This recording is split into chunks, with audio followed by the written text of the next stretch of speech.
Good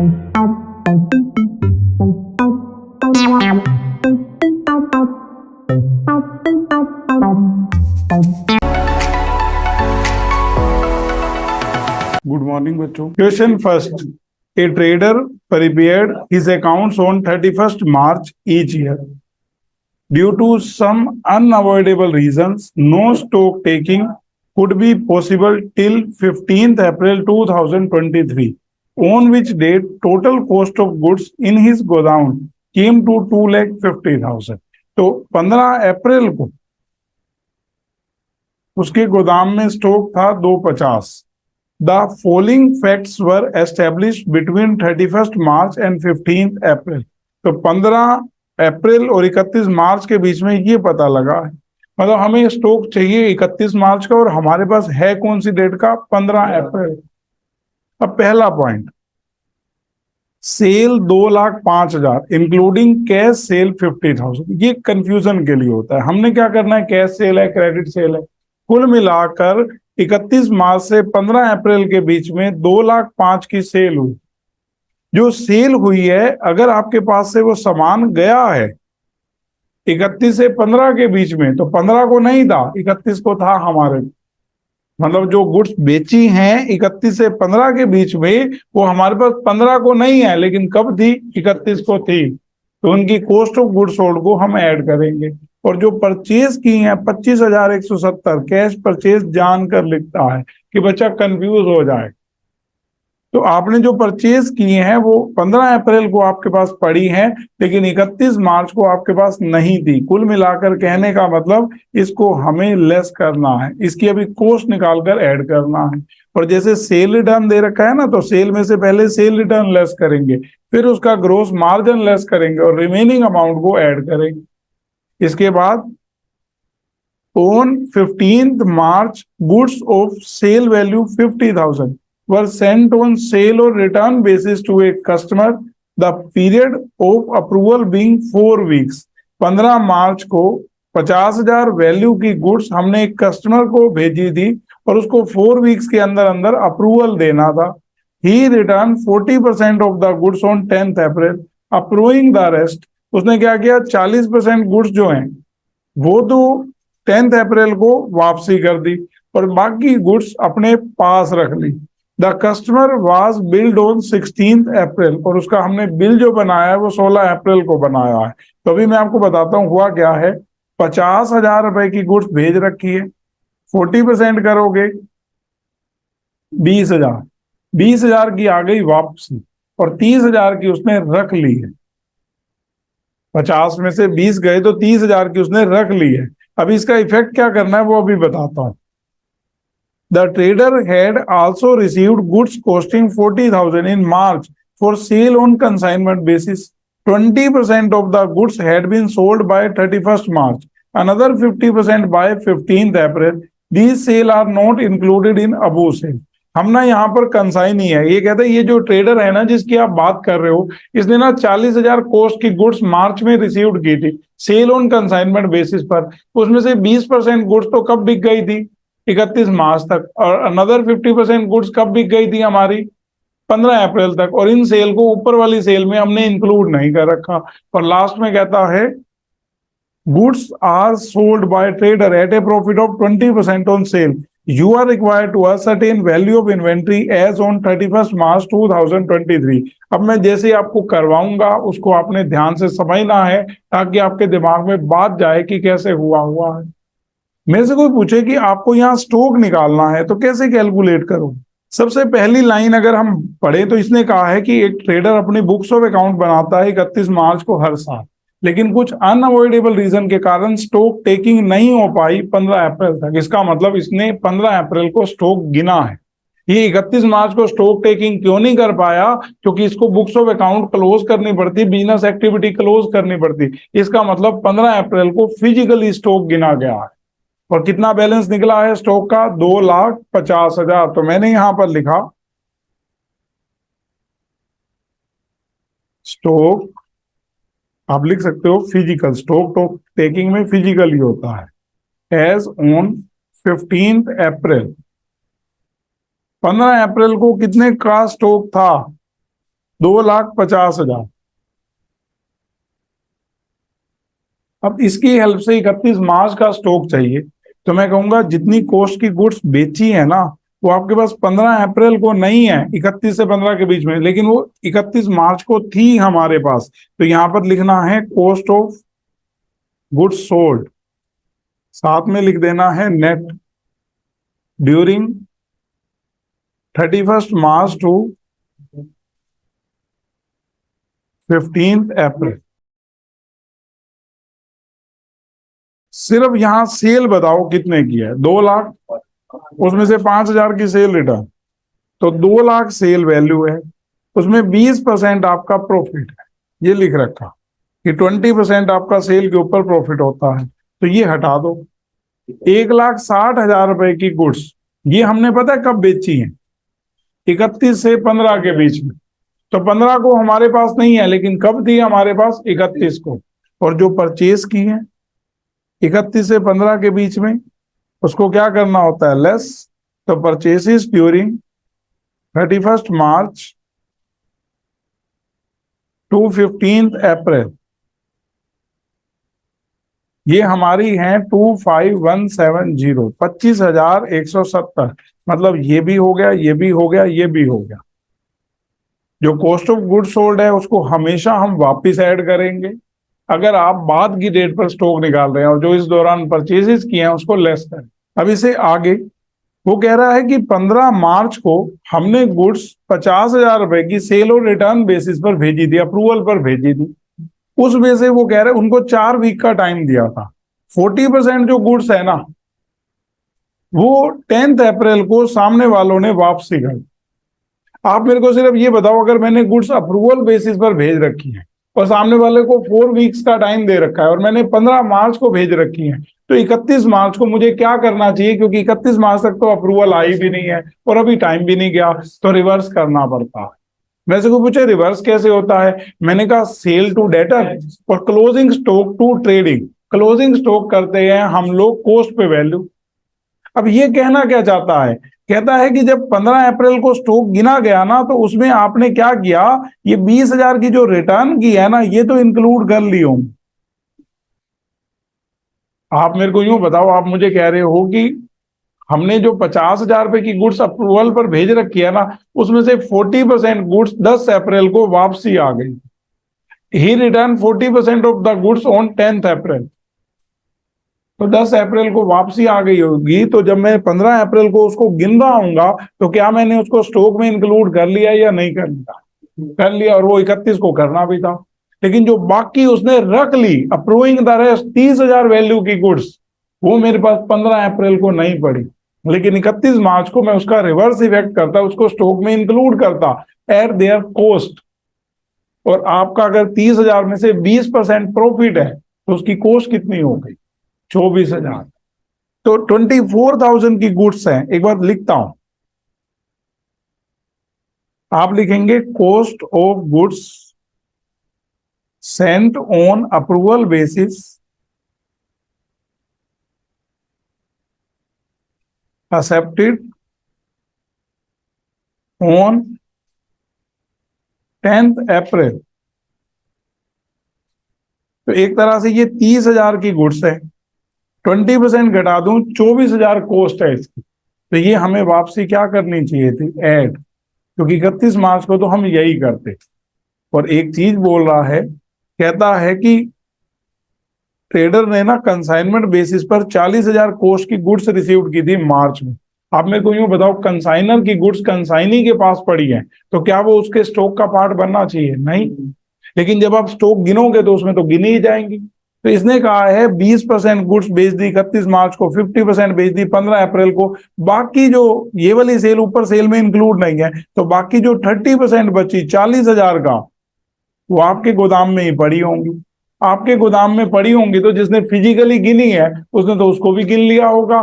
क्या वो goods के ओनर आप हैं, नहीं। क्या वो आपके स्टॉक में इंक्लूड होनी चाहिए, नहीं। तो मैं कहूंगा इसको लेस करो, इसलिए उसको क्या कर देंगे, लेस। हम पता है क्या लिखेंगे,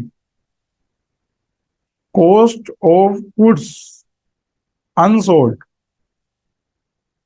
ऑफ कंसाइनिंग। ये गुड्स अनसोल्ड हैं, कंसाइनी की है, हमारे पास पड़ी थी, वर इन स्टॉक ऑन 15 अप्रैल। तो 15 अप्रैल को जो स्टॉक गिना होगा उसमें तो आपने गिन लिया है।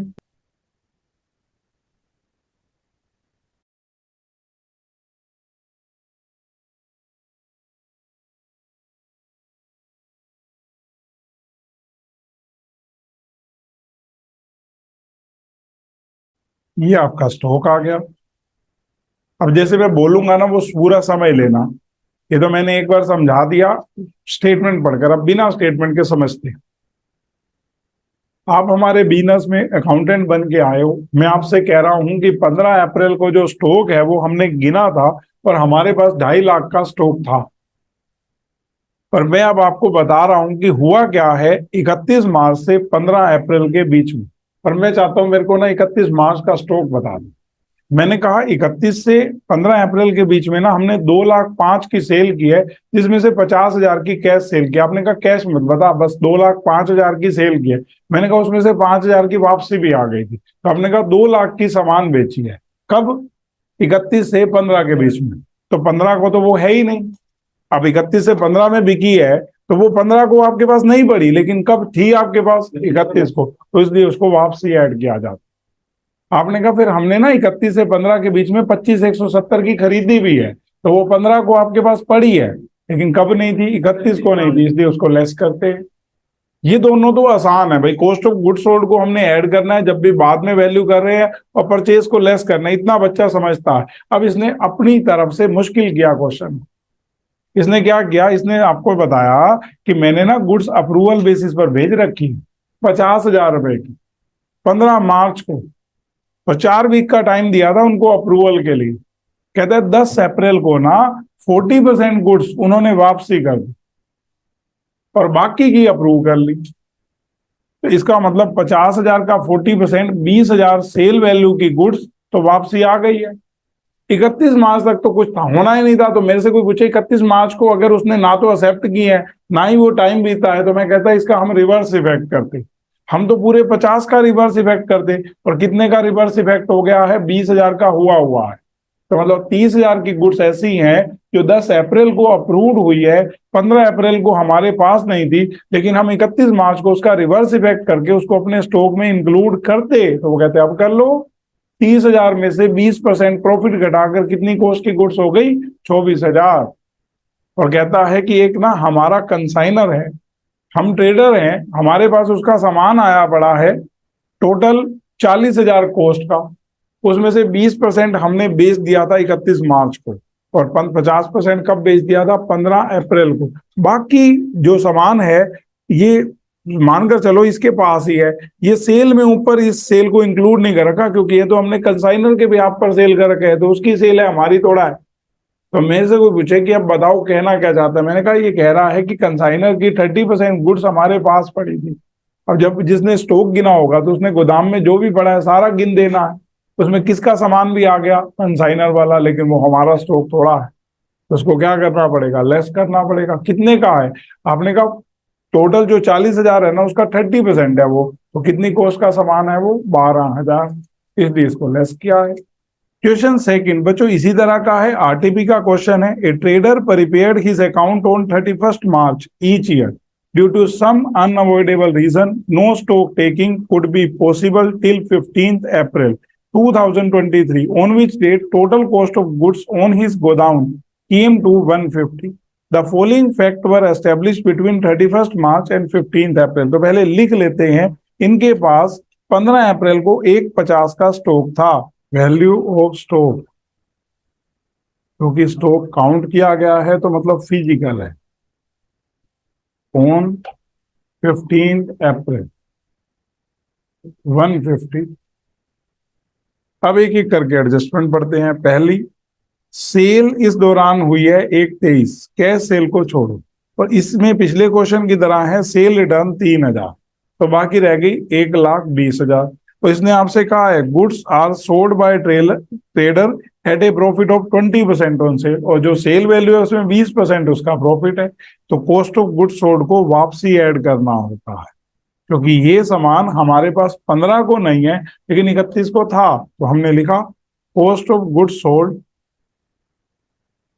नेट। नेट इसलिए लिख रहे हैं सेल रिटर्न घटाकर during 31 March two 15 April.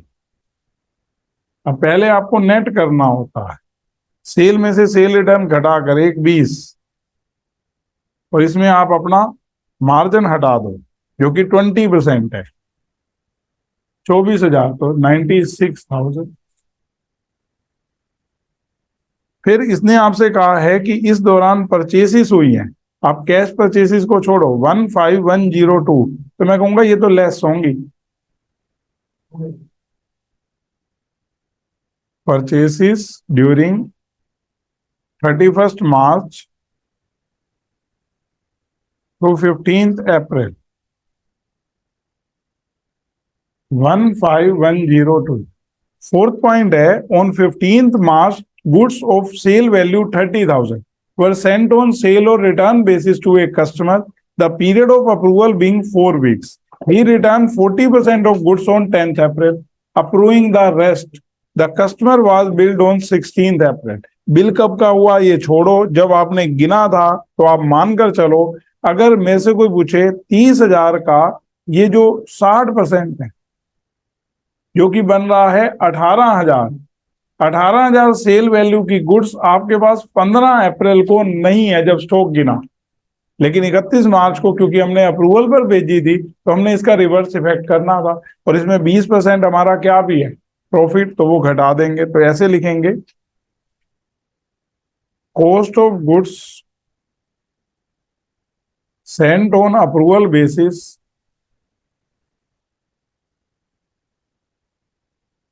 Accepted by customer. Customer ने इसको एक्सेप्ट कर लिया था on 10th April, on 10th अप्रैल या 15th भी लिख सकते हो, उसमें कोई प्रॉब्लम नहीं हो। तो मैं वैसे ही डेट लिख रहा हूँ अप्रूविंग द रेस्ट। तो अगर हम यहाँ देखें तो 60% 18,000 और 18,000 में से आप 20% घटा दो 14,400। और last, the trader had also received goods costing 24,000 in March for sale on consignment basis। ये कंसाइनी है, 24,000 रुपए की टोटल गुड्स आई हैं। 20% of the goods had been sold by 31st March, another 50% 15th अप्रैल को, और इन सेल को ऊपर इंक्लूड नहीं कर रखा, तो बाकी रह गई 30%। 24,000 का 7200 की। तो जब 15 अप्रैल को स्टॉक गिना होगा तो हमने तो फिजिकल स्टॉक में उसको इंक्लूड कर लिया होगा, लेकिन वो हमारी थोड़ा है, तो हम यही लिखेंगे cost of goods unsold of consignor on 15th अप्रैल। 15 अप्रैल को हमारे पास पड़ी हैं वो। अगर मैं 24,000 का 30% करूं तो 7200। बस अब आपका काम है टोटल का 2,60,400 238,098। ये अब हमारे पास स्टॉक आ गया ऑन 31st मार्च। ऐसे करना है, अभी मैं लाइन वाइज करा रहा हूं, आप समझते चलो। Real limited keeps no stock report but a physical inventory of stock is made half yearly and valuation is taken at cost. ये लोग ना अपने यहाँ कोई स्टॉक का रिकॉर्ड नहीं रखते, मतलब जो इश्यू हो रहा है कुछ ध्यान नहीं रखते। ये लास्ट में ना फिजिकली स्टॉक को गिन लेते हैं हाफ ईयरली, और कहता है वैल्यूएशन को कॉस्ट पे करते हैं। Companies year and on 31st March 2023, their accounts have been prepared to that date. The stock valuation taken on 31st March 23 was however misleading and you have been advised to value the closing stock as on 31st March 23 with the stock figure as on 30th September 22 and some other information is available to you। मैं आपको समझाता हूं क्या होता है। ये लोग हर 6 महीने बाद स्टॉक को गिनते हैं, जिसके थ्रू इनको उस पीरियड का अपना उस डेट का स्टॉक पता लग जाता है। कहते 31 मार्च को जब हमारा ईयर एंड हो रहा था ना, तो हमने स्टॉक को गिनवाया। अब मान लो मैंने जिस पर्सन को गिनने के लिए भेजा उसने स्टॉक का बड़ा अजीब सा ही फिगर बोल दिया, जो मेरे को पता है पॉसिबल ही नहीं। तो मुझे पता है ये स्टॉक तो मिसलीडिंग बता रहा है, इसने सही से गिना ही नहीं। तो मेरे को दोबारा गिनवाने में लगा कि इसकी बजाय क्या करते हैं, 30 सितंबर के स्टॉक का हमें पता है, हमने ना लास्ट टाइम स्टॉक को 30 सितंबर को गिना होगा, तो 30 सितंबर का स्टॉक इसको पता है कितना था, इनके अकॉर्डिंग 240। अब ये क्या करेगा, 1 अक्टूबर से 31 मार्च के बीच में जो ट्रांजैक्शन हुई है उनका इफेक्ट करके हमसे 31 मार्च का स्टॉक चाहेगा कि आप 31 मार्च का स्टॉक उसी से निकाल दो। क्यों ऐसा कर रहा है, क्योंकि जिनसे गिनवाया है उन्होंने अलग फिगर दे दिया है, हमें नहीं बता रहा उन्होंने कितना बताया, कुछ नहीं, हमसे जाता है 30 सितंबर का स्टॉक बता रहा हूं, इंफॉर्मेशन बता रहा हूं, इसकी हेल्प से किसका स्टॉक बता दो, 31 मार्च का। एक बार पढ़ते हैं कैसे होगा। On 30 September stock sheet show the following discrepancy. 30 सितंबर को जब ये स्टॉक गिना था ना तभी कुछ गलतियां थी। कैसे, एक पेज का टोटल 15,000 था और हमने उसको अगले पेज पर कैरी डाउन किया होगा तो 16 लिख दिया, कितने रुपए एक्स्ट्रा लिख रखा है, तो घटाना पड़ेगा। पहले तो उसी को सुधारो ना जो 30 सितंबर वाला। इसी तरह आपने कहा कि टोटल एक पेज का 600 रुपए कम लिख रखा है, तो मैं कहूंगा आप बढ़ा दें, क्योंकि इसने आपसे अगर देखें तो पूछा क्या है, कहता है कि आपको हमें बताना है you are required to prepare a statement showing amount of stock at cost as on 31 March 23। आपने ना हमें 31 मार्च 23 का स्टॉक बताना है, और फिजिकल वाला ही बताना है क्योंकि ये तो फिजिकली गिनते हैं, ऊपर बता दिया है। तो जो स्टॉक की शीट में गड़बड़ कर रखी है उनको तो सही करो। तो एक बार पहले पॉइंट का ही सिर्फ इफेक्ट करते हैं। थर्ड, हम यहां लिखेंगे physical value of stock as on 30 September 2022। ये हमारा है 2,40,000। अब जैसे जैसे ये कह रहा है ना हम करते जाएंगे इसको सही। हमें कुल मिलाकर इसकी हेल्प से 31 मार्च 23 का स्टॉक लाना है। तो पहले ये कह रहे हैं इसी में एक गड़बड़ क्या हुई हुई थी, 30 सितंबर का जब हमने स्टॉक शीट देखी तो उसमें दो गलतियां पता लगी। पहली, एक पेज का टोटल था 15,000 और उसको आगे लेकर आए थे 16,000, तो 1,000 रुपए बढ़ा रखा है, तो घटाओ। Page total carried forward ₹1,000 extra, overcast भी कह सकते हो। तो कुल मिलाकर ये 1,000 घटाना है। और आप कहते हो इसी तरह से एक और टोटल था पेज का, उसको 600 कम लिख रखा है, तो हम कहेंगे उसको ऐड कर दो। थोड़ा सा फिगर का गैप ले लेते हैं, ऐसे करके अलग अलग हो जाएंगे। Page total under cast by ₹600, तो ये 600 रुपए ऐड कर दो, सही हो जाएगा। इसे next, invoice of purchase entered in purchase book during the quarter from October to March, total 210। Out of this 9,000 related to goods received prior to 30 September. एक बात समझाता हूं बच्चों, अब जो आप परचेज करेंगे ना अक्टूबर से मार्च की, उसको ऐड करना, क्योंकि वो आपके पास 30 सितंबर को नहीं थी। लेकिन अगर आपने अक्टूबर से मार्च के बीच में परचेज किया है तो 31 मार्च को तो होगी। लेकिन वो कह रहा है कि जो हमने 210 की परचेज किया है ना, इसमें 9,000 की वो इंक्लूड है जो हमने 30 सितंबर से पहले ही खरीद ली थी, हमें पहले ही मिल गई थी। तो 30 सितंबर को जब गिना होगा तो उसमें तो वो इंक्लूड है, तो मैं कहूंगा उसको तो छोड़ दो फिर। 9,000 210 में से एक बार हटाओ। आगे कहता है invoices entered in April, bill तो आए अप्रैल में रिलेटिंग टू गुड्स रिसीव्ड, जबकि गुड्स कब रिसीव्ड हो गई थी। तो इस 210 में जो हमारे पास इनवॉइस है इसमें वो 12 तो और इंक्लूड नहीं है और ये मार्च में आ गई थी। तो कुल मिलाकर ये टोटल बनी हमारी 2,13,000। दोबारा समझाता हूं क्या है और कैसे है। आप पहले एक बात याद रख लेना, हम फिजिकल स्टॉक निकाल रहे हैं, क्या कैलकुलेट कर रहे हैं। अब मेरे से कोई पूछे फिजिकल का, मैंने कहा जो पड़ा है भाई, वहां बिल आया है या नहीं आया इससे कोई लेना देना नहीं है, वहां पड़ा है तो वो हमारा स्टॉक है।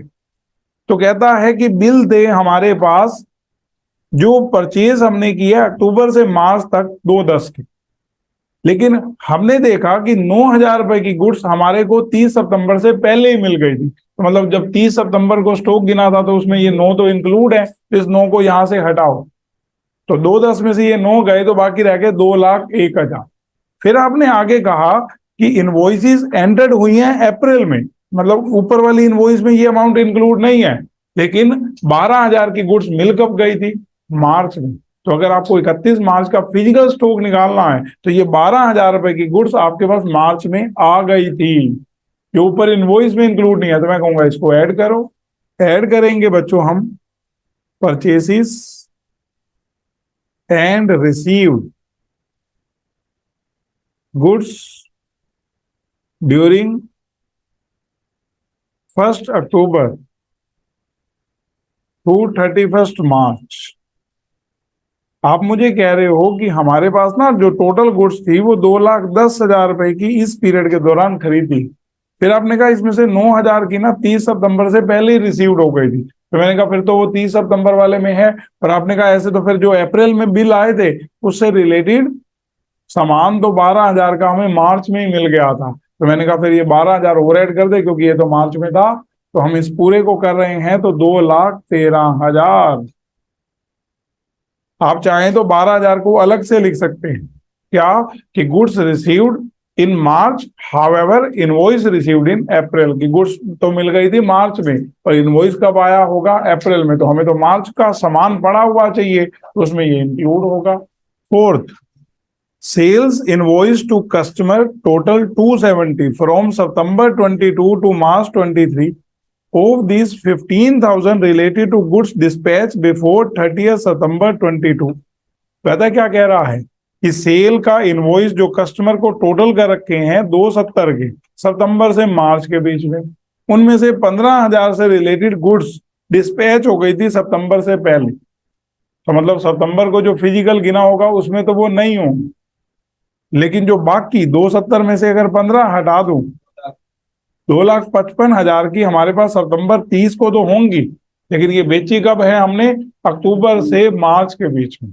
और ये कह रहा है goods dispatch to customer before 31 March, और कुछ और गुड्स हैं 12,000 रुपए की, वो कह रहा है उसका इनवॉइस तो अप्रैल में दिया था लेकिन सामान 31 मार्च से पहले भेज दिया था, तो हम कहेंगे इसमें ऐड कर दो 267। अब ये सेल वैल्यू है और इसमें हमारा मार्जिन कितना है ये लिख रखा है, कहता है during the final quarter credit note at invoice value 3,000 had been issued to customer in respect of goods return. अच्छा, ये सेल में से रिटर्न वाला घटा भी देना।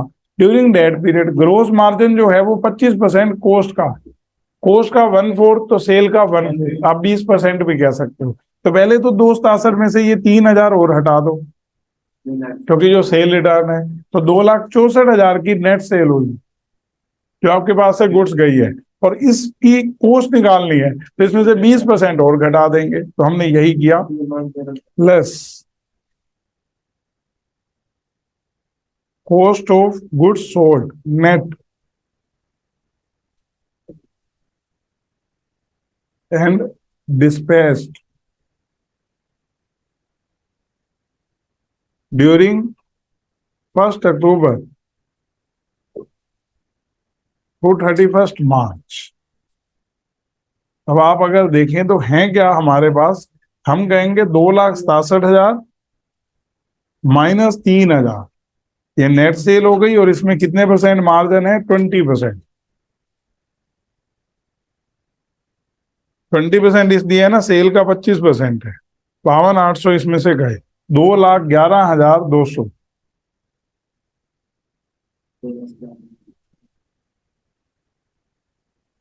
अब एक बार टोटल करते हैं, 240 प्लस 213, 453, 453,600, इसमें से घटा देंगे 1,001 और 2,11,201, तो ये हमारे पास आ गया 2,41,400। बस ये फिजिकल स्टॉक होगा उस दिन, फिजिकल स्टॉक एज ऑन 31 मार्च। ये ना वैसा ही क्वेश्चन है जैसे अभी किया था, एक बार आप करोगे?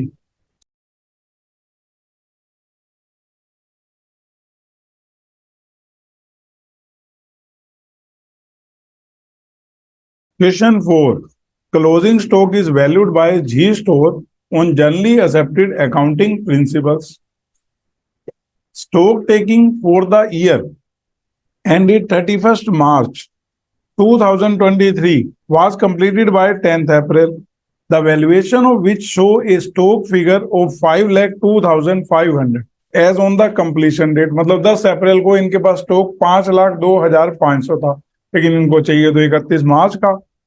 After the end of accounting year until the date of completion of stock taking, sale for next year were 20,625. Profit margin है 1/3 ऑन कॉस्ट. अगर कॉस्ट का 1/3 है ना तो सेल का 1/4. Purchases for next year included in stock amounting to 27,000 at cost less trade discount 10%. Trade discount इसमें से घटा देंगे. अभी मैं सिर्फ सेल रिटर्न को देख रहा था. इसने हमसे पूछा है you are required to calculate value of stock for inclusion in final account for the year ended 31st March 23. अगर आप मुझे 10 अप्रैल का स्टॉक बताएंगे और उसकी हेल्प से 31 मार्च का पूछेंगे तो जो 1 अप्रैल से 10 अप्रैल के बीच में सेल हुई है उसकी कॉस्ट को मैं वापस ऐड कर दूंगा, क्योंकि वो 31 मार्च को था हमारे पास, और जो परचेज हुई है उसको लेस कर दूंगा. इसके अलावा कह रहा है during this period goods were added to stock of the markup price of 900 in respect of sale return. अब सेल में से सेल रिटर्न घटा देंगे पहले. अब जैसे 20,625 है उसमें से 900 घटाकर वो सेल वैल्यू आ जाएगी. तो मैं पहले इतना ही कर रहा हूं. हमने यहां लिखा value of stock on 10th अप्रैल. 10 अप्रैल को हमने स्टॉक काउंट किया 5,02,500.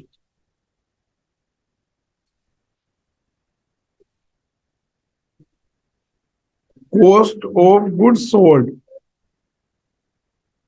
net during 1st April to 10th April. एक बार आप सिर्फ ये देखो 1st April to 10th April के बीच में कितनी कॉस्ट की गुड्स बेचती है.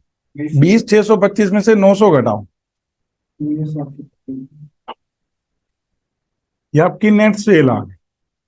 और इसमें आपका मार्जिन पता है कितना है? वो कह रहा है कि हमने ना कॉस्ट के अंदर मार्जिन रखा हुआ है 1/3, तो सेल का 1/4, तो 1/4 का मतलब 25% होता है. आप 25% कर दो, 1/4 कर दो चाहे. ये आ रहा है हमारा 14,794. और इस दौरान जो हमने परचेज की है during 1st April to 10th April,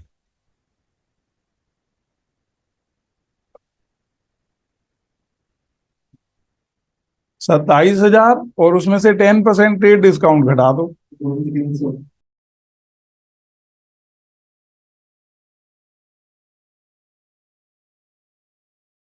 After stock taking, it was found that there was certain very old slow moving item costing 3,375 which should be taken at 1,575 to ensure disposal to an interested customer.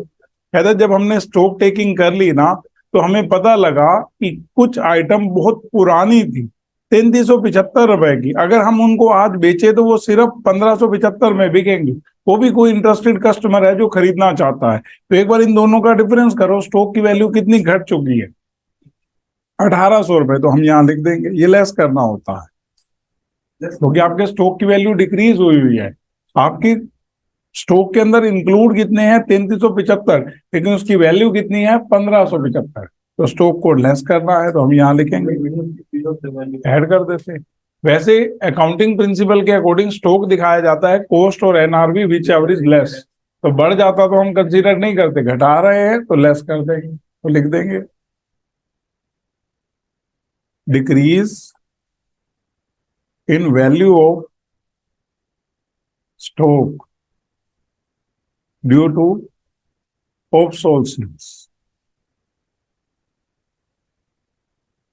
क्योंकि पुराना है, रखे रखे पुराना होने के कारण उसकी वैल्यू डिक्रीज हो गई 1,800 से.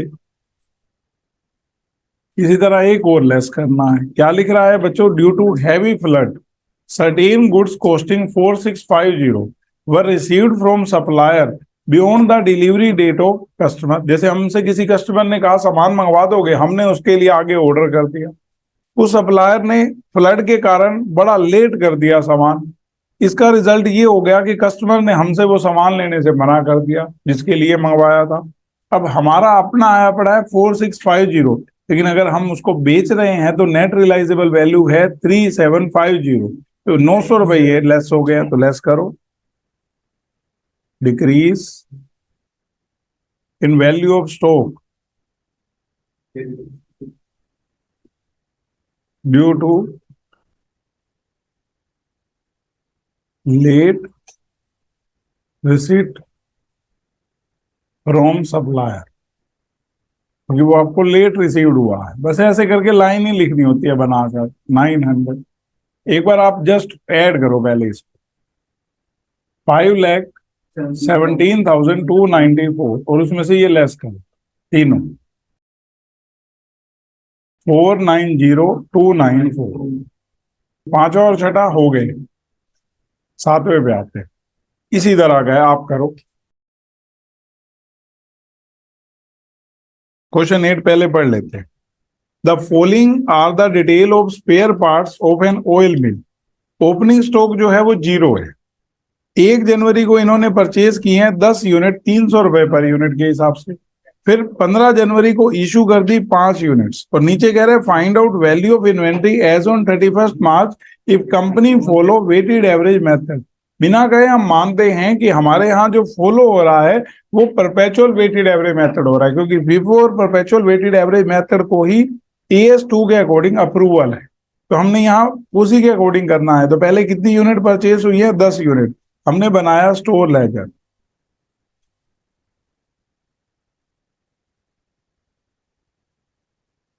इसके कॉलम होते हैं बच्चों डेट, रिसीट्स, इशूड और बैलेंस।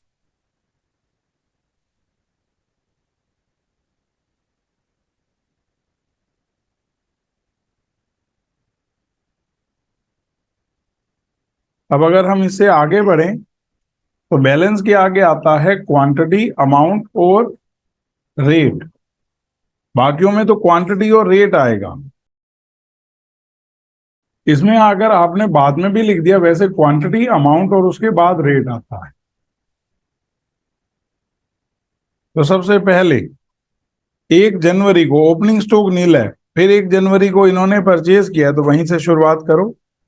ऊपर ईयर एक बार लिखा जाएगा, बार बार नहीं। 2023 परचेज किए हैं 10 यूनिट 300 रुपए पर यूनिट के हिसाब से 3,000। जब कभी भी सामान आएगा क्वांटिटी में क्वांटिटी ऐड कर देंगे, अमाउंट में अमाउंट, टोटल अमाउंट को टोटल क्वांटिटी से डिवाइड कर देंगे, तो अभी तो एक ही है।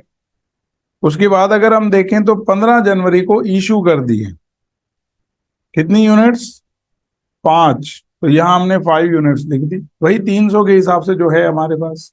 क्वांटिटी में से क्वांटिटी घटा देंगे, अमाउंट में से अमाउंट, टोटल अमाउंट को टोटल क्वांटिटी से डिवाइड कर देंगे। इसके जस्ट आगे 15 के बाद है 1 फेब, परचेज किए हैं 20 यूनिट 400 के हिसाब से 8,000। अमाउंट में अमाउंट ऐड कर देंगे, ये हो गया 9,500। क्वांटिटी में क्वांटिटी ऐड कर देंगे, 5 + 20 25। अब 9,500 को 25 से डिवाइड कर देंगे। जब कभी भी आएंगी यूनिट्स उसके जस्ट आगे 15 फरवरी को 10 यूनिट इशू कर दी, तो 380 के हिसाब से 3,800 रह गई 15 यूनिट, इसमें से ये घटाया 5,700 की 380। उसके बाद फरवरी 20 को 10 यूनिट और इशू कर दी,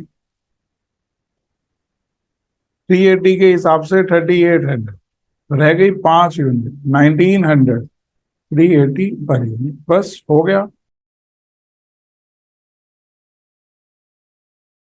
question 9, from the following information calculate historical cost of closing inventory using adjusted selling price method.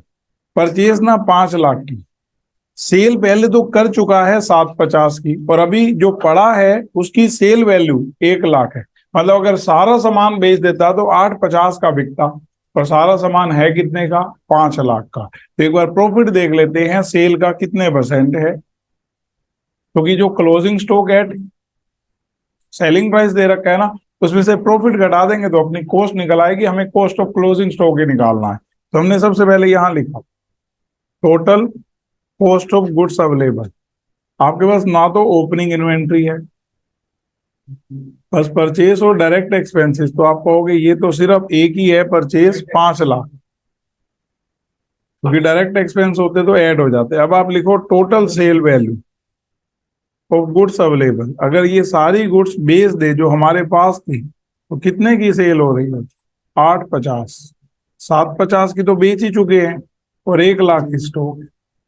इसका मतलब आपका मार्जिन ग्रोस कितना है सेल के ऊपर, gross margin on total sales 350, 850 का कितने परसेंट,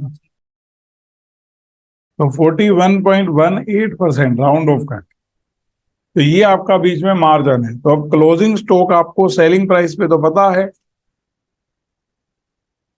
उसमें से अगर ये मार्जिन हटा देंगे तो उसकी कॉस्ट निकल आएगी। 1 लाख रुपए का है और हमने ये मार्जिन हटा दिया, उसमें से ग्रोस मार्जिन 41.18%। ये हमने किया तो ये बना 41180। इसमें से घटा दो 58820, that is cost of closing stock. जो आपके पास क्लोजिंग स्टॉक है ना, ये उसकी कॉस्ट है।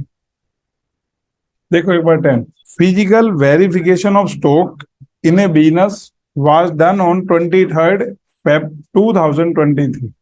तो इन्होंने फिजिकल वेरिफिकेशन किया है अपने स्टॉक का 23 फरवरी 2023 को। The value of the stock was 28 lakh, और स्टॉक की जो वैल्यू उस टाइम पे मिली है वो मिली है 28 लाख।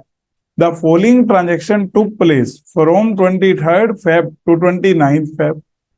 और 23 फरवरी से 29 फरवरी के बीच में ये ट्रांजैक्शन हुई है। आपसे पूछ रहा है determine the value of stock on 29 Feb 2023। एक एक करके करते हैं। First, out of the goods Saint on consignment, goods at cost were 2,30,000 were unsold. हमने ना कुछ गुड्स कंसाइनमेंट पे भेज रखी है और वहां पर 2,30,000 की अनसोल्ड है। तो हमने जब फिजिकली स्टॉक गिना होगा तो उसमें तो ये गिना ही नहीं गया, लेकिन ये सामान तो अपना ही है, तो इसलिए ऐड करें। आप यहाँ पर जो 29 फरवरी का स्टॉक निकालेंगे उसमें आप वैल्यू निकालेंगे जितना आपका टोटल स्टॉक है। तो जो भी आपका चाहे कंसाइनी के गोदाम में पड़ा है तो आपका, तो हम इसको ऐड कर देंगे। Second one, purchases of 3 lakh were made out of which goods worth 120 were delivered on 5 मार्च 2023। तो 3 लाख की परचेज की है इसी 23 से 29 के बीच में, जिसमें से एक 20 की 5 मार्च को डिलीवर हुई है। होती रहे 5 मार्च को हमने खरीद ली है, जो मिल गई है 180 वो भी, और जो एक 20 है वो इन ट्रांजिट वो भी, दोनों ऐड कर देंगे। क्योंकि हम फिजिकल स्टॉक नहीं बता रहे, हम टोटल बता रहे हैं। तो एक बार पहले ये 2 पॉइंट ही कर लेते हैं। क्वेश्चन 10, हमने सबसे पहले लिखा physical value of inventory as on 23 Feb 28 lakh. अब इसमें आप लिखो stock of goods with consignee 2,30,000। इसके बाद आप लिखो goods purchased during interim period. ये जो आप इंटरिम पीरियड बता रहे हो 6 दिन 7 दिन का, इसके दौरान जो गुड्स खरीदी है रिसीव्ड ड्यूरिंग इंटरिम पीरियड और मिल भी गई है। अगर आप मुझे 120 की बाद में कह रहे हैं तो 180 की तो मिल ही चुकी है, और गुड्स इन ट्रांजिट अभी रास्ते में 120, तो स्टॉक के अंदर तो दोनों ही आएंगे। क्योंकि हम फिजिकल स्टॉक थोड़ा निकाल रहे हैं, फिजिकल निकाल रहे होते तो सिर्फ 180 को ऐड करते, फिर ये 230 भी ऐड नहीं होता। फिजिकल का मतलब जो गोदाम में पड़ा है। हम यहाँ बात कर रहे हैं टोटल स्टॉक, एक्चुअल में वही हमारा स्टॉक होता है। हाँ, क्वेश्चन में बताएगा, बिना कहे टोटल निकालेंगे। आपसे कह रहा है sales were 13,60,000 which include goods worth 320 sent on approval. इन्होंने ना 13,60,000 की इस पीरियड में सेल की है, जिसमें से 3,20,000 की अप्रूवल पर बेची है। Half of these goods were return before 29 Feb 2023। उस 320 में से 160 की तो वापसी भी आ गई, मतलब भेजी 23 से 29 में और वापसी भी आ गई। और बाकी जो 160 बची हैं 320 में से, उनके रिगार्डिंग कोई इंफॉर्मेशन नहीं है, तो हम तो उसका भी रिवर्स इफेक्ट करते हैं। तो अब यहाँ देखो बच्चों, 13,60,000 रुपए की गुड्स है, इसमें से 320 घटा दो क्योंकि उनका कुछ भी नहीं करना। अब ये 10,40,000 सेल्स वैल्यू है। हमसे हमें कोस्ट चाहिए इस पीरियड में जो बिकी है। अब ये फोर्थ पॉइंट में कह रहा है goods are sold at cost plus 25%। हालांकि goods costing 240 had been sold for 150। मतलब हमने 150 की जो सेल की है उसकी अपनी कॉस्ट 240 है, और जो इसको हटाकर सेल वैल्यू आएगी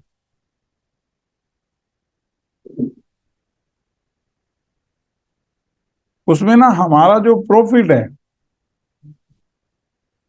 वो 25% है, 1/4 है कोस्ट का। अगर कोस्ट का 1/4 है तो सेल का 1/5।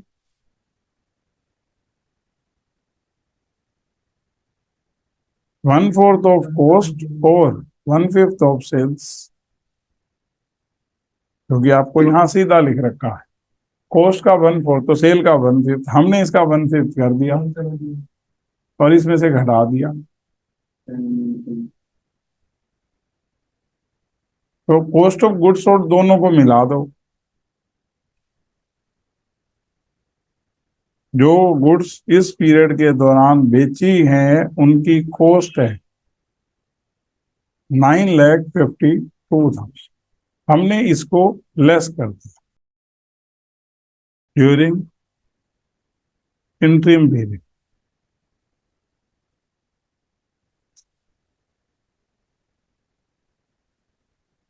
ये हमने नोट का रेफरेंस दे दिया,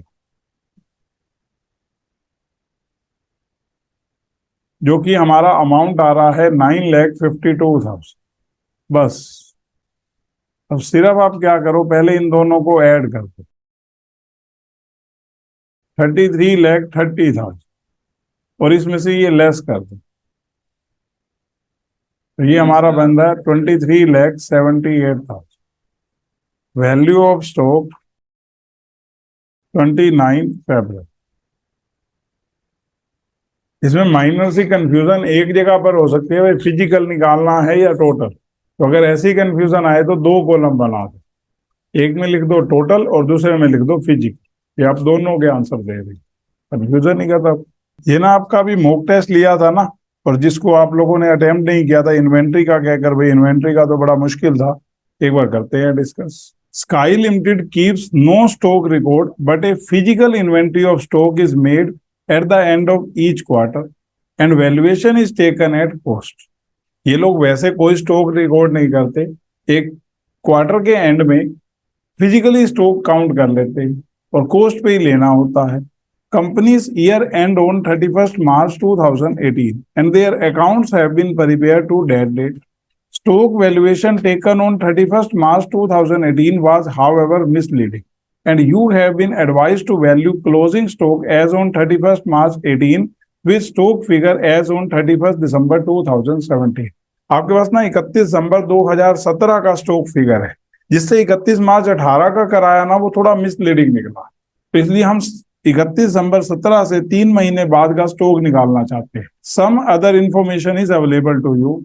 तो सबसे पहले cost of stock on 31st December 17 as shown by inventory sheet was 80,000, हमने लिख दिया। हमारे पास फिजिकल स्टॉक है और हमें फिजिकल स्टॉक ही चाहिए, तो हमने लिखा physical stock as on 31st December। 31 दिसंबर को हमारे पास जो स्टॉक है वो 80,000 रुपए का है।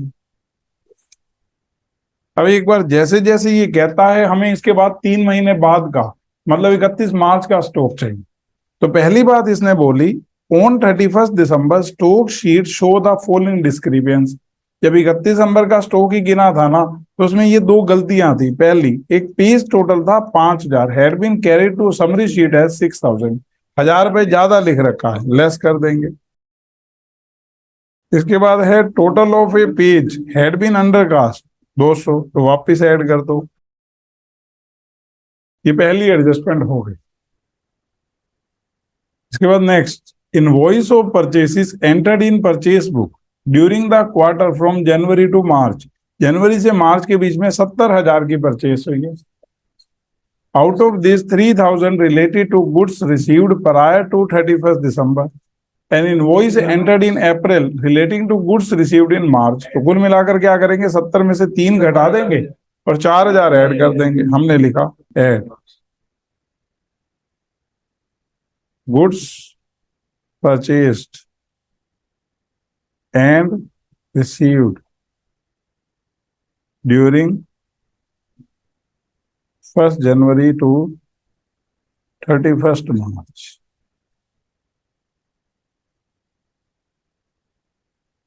70, उसमें से 3,000 पहले ही मिली हुई थी, तो और 4,000 अप्रैल में रिकॉर्ड किए हैं, मार्च में मिल गई थी, तो 71,000 हमने ऐड। इससे आगे, sales invoice to customer total 90,000 from January to March. Of this 5,000 related to goods dispatch before 31 December 17। Goods dispatched to customer before 31st March 18 but invoiced in April total 4,000। इसमें भी ऐसे ही करेंगे, 90 में से 5 घटा देंगे, 4,000 ऐड कर देंगे और जो आएगा उसके अलावा ये सेल रिटर्न है। During the final quarter credit note at invoice value 1,000 had been issue to customer in respect of goods return. ये 1,000 और घटा देंगे, तो ग्रोस मार्जिन जो है वो कॉस्ट का 1/4, तो सेल का 1/5 हो जाएगा। You are required to prepare a statement showing amount of stock at cost as on 31 March. तो करते हैं, cost of goods sold during 1st January to 31st मार्च।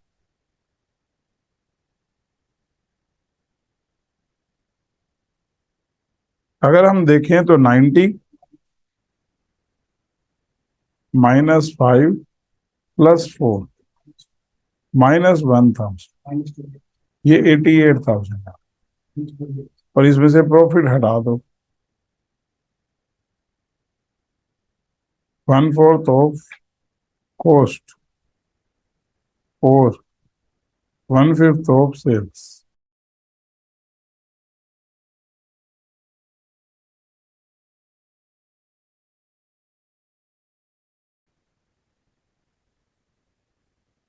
$79,800, यही आंसर था।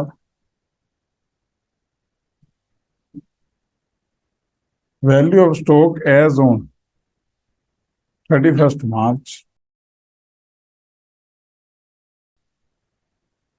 Question 11, G Limited prepare their accounts financial year ended on 31st March 2023. Due to unavoidable circumstances, actual stock has been taken on 10th April। तो इन्होंने stock 31 मार्च को value करना था और ये कर पाए हैं 10 अप्रैल को। When it was ascertained at 120, it has been found that first, sale are entered in sale book on the day of dispatch, return inward in the return inward book on the day of goods received back। मतलब cell को cell book में तभी लिख देते हैं जब भेज देते हैं सामान, और रिटर्न इनवर्ड बुक में रिटर्न को तभी लिख देते हैं जब गुड्स वापसी आ जाती है। इसी तरह से purchases are entered in purchase book on the day of invoices are received. Purchase के केस में जिस दिन बिल आ जाता है उसी दिन परचेस बुक में लिख देते हैं। तो ये तो इसने नॉर्मल इंफॉर्मेशन दी है। हमारे पास स्टॉक है कब का, 10 अप्रैल का, और इसकी हेल्प से पहुंचना कहाँ है, 31 मार्च पे। तब ये कह रहा है sale between 1st April to 9th April amounting to 20,000 as per sale day book. तो ये सामान आपने 1 से 9 के बीच में बेचा है, तो 10 को तो हमारे पास नहीं था, लेकिन 31 को तो था। तो हम इसको वापस ऐड करेंगे लेकिन कोस्ट पे। पर प्रॉफिट हमें कह रहा है कोस्ट का 1/4 है। अगर प्रॉफिट कोस्ट का 1/4 है तो सेल का 1/5, 20,000 का 1/5, 4,000 घटाऊं तो 16,000 कॉस्ट आ गई। तो हमने लिखना स्टार्ट किया। Value of stock on 10th April,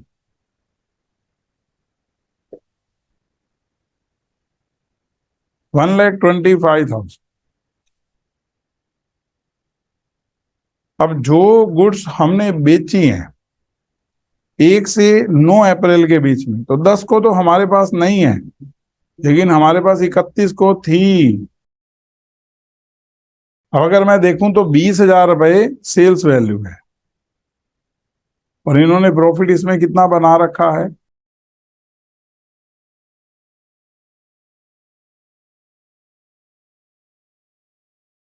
1/4 of cost और 1/5 ऑफ सेल्स। यूं ही करना होता है, 4 है। तो ये प्रॉफिट हमारा हो गया। Free samples for business promotion issued during 1st April to 9th April amounting to 4,000 at cost. 1 से 9 अप्रैल के बीच में हमने ये फ्री सैंपल दिए। तो इसका मतलब जब 10 अप्रैल को स्टॉक गिना था तो हमारे पास नहीं था, लेकिन हमारे पास कब था, 31 को। तो वापिस ऐड कर। दोबारा बताता हूं, जो गुड्स आप मुझे कह रहे हो हमने फ्री सैंपल के तौर पर दिए हैं 1 अप्रैल से 9 अप्रैल के बीच में, तो 10 अप्रैल को जब स्टॉक अपने यहाँ गिना होगा तो ये 4,000 का सामान तो तब नहीं होगा, लेकिन कब हमारे पास था, 31 को, क्योंकि ये 1 से 9 के बीच में भेजा है फ्री सैंपल। तो वापिस ऐड कर दो, लिख दो यहाँ cost of goods sent as free samples during, आप 1st to 9th भी लिख सकते हैं क्योंकि उसमें 9th ही लिख रखा है। Amount 4,000। Purchases during 1st April 2023 to 9th April 23 amount to 10,000 but goods amount to 2,000 not received till the date of stock taking. अभी ध्यान दो, जिस दिन इन्होंने स्टॉक को गिना है, कहते हैं purchase during 1st April 23 to 9th April 23, 1 अप्रैल से 9 अप्रैल के बीच में कितने की परचेज किया है, कहते हैं उसमें से 2,000 कोष की गुड्स हमें नहीं मिली थी जिस दिन हमने 10 अप्रैल को स्टॉक गिना है। तो जिस दिन तूने स्टॉक गिना है उसमें ये 2,000 मिला ही नहीं था, तो क्या तूने इंक्लूड किया, इंक्लूड नहीं किया, तो लेस क्यों करना है। लेस तो वो करना है ना जो 1 से 9 के बीच में हमने खरीदा है, 10 को हमारे पास था, 31 को हमारे पास नहीं था। ना ना, तू वो स्टॉक ही मान, इसको फिजिकल मत मान। कितने रुपए का स्टॉक ऐसा है जो खरीदा कब है, 1 से 9 में, 10 में इंक्लूड है लेकिन 31 को नहीं था, 8,000। 2 का तो 10 को भी नहीं लिया, तो 8,000 रुपए लेस कर देंगे। Purchases and received,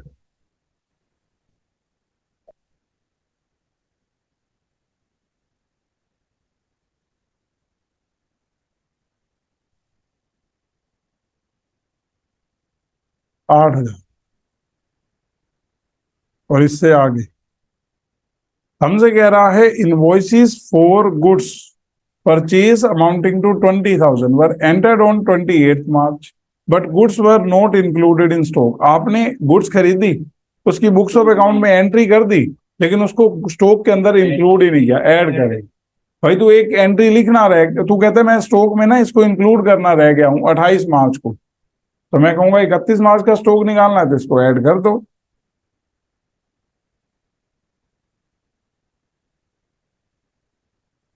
goods purchase,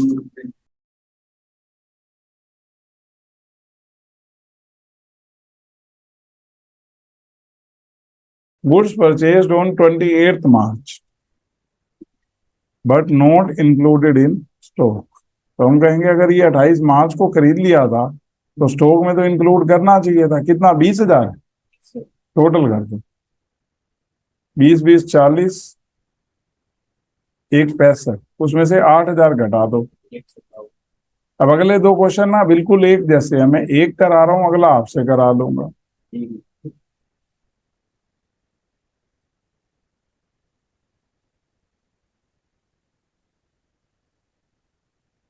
अब ये जो अगला क्वेश्चन है ना, इस तरह का बिल्कुल सेम क्वेश्चन, मतलब मैं मानूंगा कि वर्डिंग तक सेम, जो बुक का लास्ट क्वेश्चन है ना सेम है। तो ये मैं करा रहा हूँ 12वां और 13वां भी ऐसा ही क्वेश्चन है। वो एमटीपी के क्वेश्चन है, वो मई की है, वो नवंबर की। आप समझो वही 5 एडजस्टमेंट, वही सारा कुछ। तो मैं 12वां करके 13वां आपसे करा लूंगा, और फिर 14 कराकर इन्वेंट्री खत्म, और इन्वेंट्री में कुछ भी नहीं।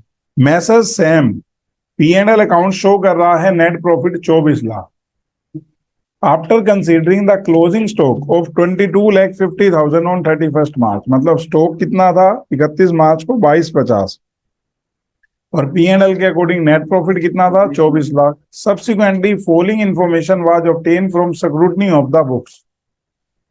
पहला, purchases for the year included 90,000 paid for new electric fitting for the shop. Purchase में इंक्लूड कर रखा है फिटिंग के पैसे, तो fitting account debit to purchases account. अभी कर देते हैं, एंट्री बतानी है, पहले एंट्री करेंगे, फिर पीएनएल अकाउंट बनाएंगे, फिर स्टॉक अकाउंट बनाएंगे। अब ये परचेसेस में इंक्लूड कर रखे 90,000 रुपए फिटिंग के, fittings account debit to purchases account.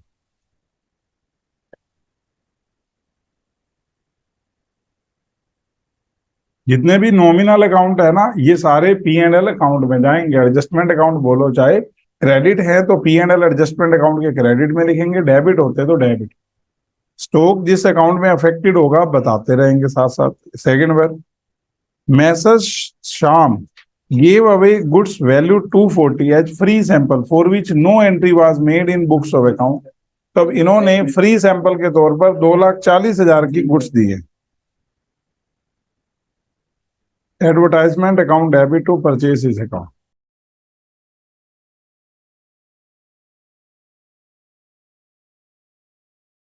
240।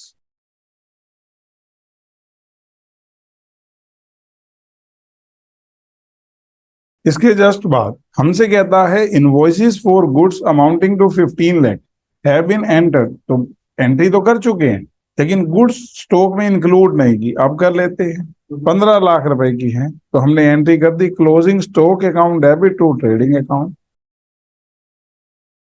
Fourth one, हमसे कहता है March 22 goods of 12 lakh sold and delivered were taken in sale for. तो गलती से सेल किसकी लिख दी, अप्रैल की। गुड्स तो भेज चुके हैं मार्च में, तो मार्च में देखो debtors account debit to sales account.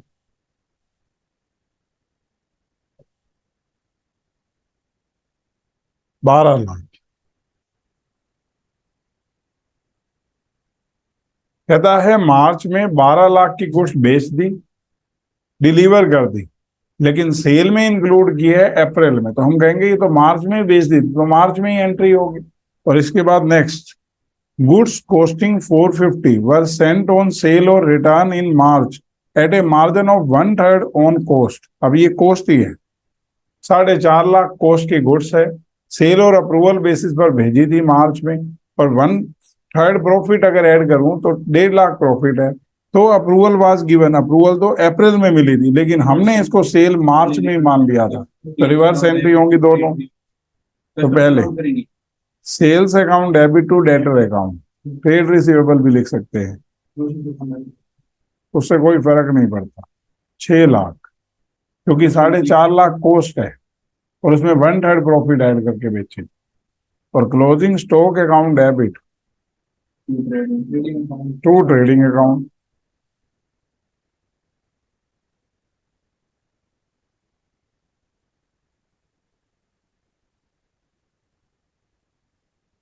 अब एक बार ये दोनों अकाउंट बना लेते हैं। पहला adjusted P and L account, closing stock account बने, बाय बैलेंस बीडी, शुरू में कितना प्रॉफिट है 24 lakh, closing stock 2250 to balance BD. मतलब दोनों के हमने शुरू के जो बैलेंस दे रखे हैं वो लिख दिए। अब जैसे जैसे एंट्री किया ना उनके इफेक्ट करते हैं। पहली एंट्री में देखो स्टॉक तो है नहीं, ये नॉमिनल अकाउंट, तो इसकी जगह पीएनएल एडजस्टमेंट बन जाएगा, तो इसके क्रेडिट में लिख देंगे बाय फिटिंग अकाउंट। अपोजिट वाला लिखना होता है 90,000। ये पहली एंट्री का हमने इफेक्ट कर दिया। सेकेंड एंट्री, इसमें ना दोनों नॉमिनल है, एडवर्टाइजमेंट भी परचेसेस भी। तो एडवर्टाइजमेंट डेबिट हुआ है तो इसके डेबिट में लिख देंगे टू परचेसेस अकाउंट, और परचेसेस क्रेडिट हुआ है तो इसके क्रेडिट में लिख देंगे बाय एडवर्टाइजमेंट अकाउंट। अगर हम इसको नहीं भी लिखेंगे तो भी चलेगा। 2,40,000।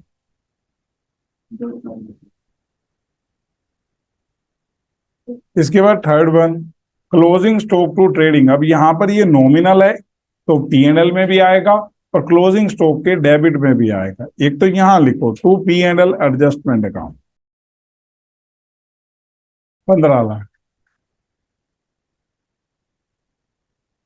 और पीएनएल एडजस्टमेंट के क्रेडिट में by closing stock account.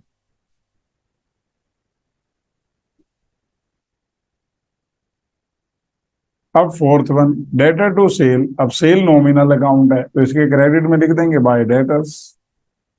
Stock जब आएगा तभी लिखेंगे, अदरवाइज स्टॉक अकाउंट में नहीं लिखेंगे। तो ये है 12 लाख। हम इससे आगे बढ़े, लास्ट एंट्री, अगेन ये नॉमिनल अकाउंट तो इसके डेबिट में लिख देंगे टू डेटर्स 6 लाख।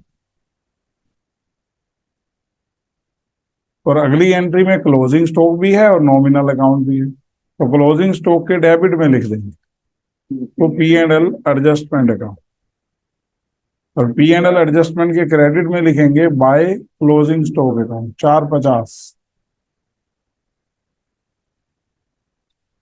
बस अब आपका काम है दोनों को सही करना ताकि एग्जैक्ट प्रॉफिट आए, एग्जैक्ट क्लोजिंग स्टॉक का अमाउंट पता लगे। ये 450, 42 लाख। ये हमने यहां लिख दिया बाय बैलेंस सीडी।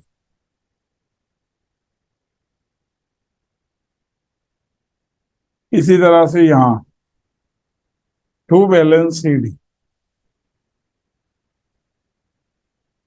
ये हमने टोटल किया पहले 58,80,000, और इसमें से ये घटा देंगे 50,40,000। इसने हमसे ये पूछा नहीं था इसलिए हमने निकाला, इसके आंसर की जरूरत नहीं है। क्लोजिंग स्टॉक का बैलेंस हमारा 42 लाख आ गया। अब एक बार अगला क्वेश्चन करो।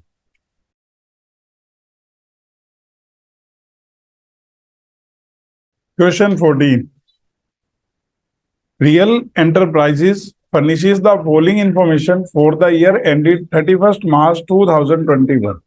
इसने हमें बोला है कि जो ओपनिंग स्टॉक है ना वो था 28 लाख,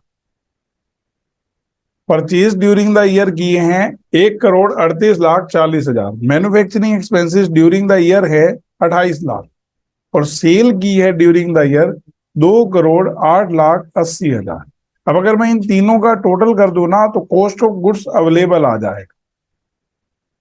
और अगर मेरे से आप क्लोजिंग स्टॉक पूछेंगे ना तो मैं कहूंगा कॉस्ट ऑफ गुड्स अवेलेबल में से अगर कॉस्ट ऑफ गुड्स सोल्ड घटा दोगे तो क्लोजिंग स्टॉक आ जाएगा। अब क्वेश्चन आता है कॉस्ट ऑफ गुड्स सोल्ड कैसे आएगा। उसका तरीका होता है सेल में से ग्रोस प्रॉफिट घटा दो, कॉस्ट ऑफ गुड्स सोल्ड आ जाएगा। तो ये कह रहे हैं the following further information is also provided. First, at the time of valuing stock on 31st मार्च। हमने ये इस तरह के क्वेश्चन कर रखे हैं, जब पिछले साल का स्टॉक वैल्यू किया था ना तो 2,40,000 हमने राइट ऑफ कर दिए थे एक पर्टिकुलर आइटम के, जो कि ओरिजिनली खरीद रखी थी 8 लाख। तो 8 लाख में से 2,40 वो हटा दूं तो मतलब हमारी बुक्स के अकॉर्डिंग उस सामान की कॉस्ट पिछले साल 5,60, पर हमने उसको बेचा है इस साल 6,40। मतलब एक तरह से इस सेल वैल्यू में से जिसको 6,40 में बेचा है उसकी कॉस्ट 5,60 है, और जो बाकी सेल वैल्यू है except for the above transaction, rate of gross profit जो है वो कॉस्ट का 1/3 है। कोस्ट का 1/3 है तो सेल का 1/4 है। तो बस एक बार कॉस्ट ऑफ गुड्स सोल्ड निकाल लेते हैं। कॉस्ट ऑफ गुड्स अवेलेबल में से कॉस्ट ऑफ गुड्स सोल्ड घटा देंगे तो ऑटोमेटिकली क्या आ जाएगा, स्टॉक 31 मार्च का। तो हमने लिखा cost of goods available, formula लगाया opening stock plus purchases plus direct expenses, 28 lakh 1 crore.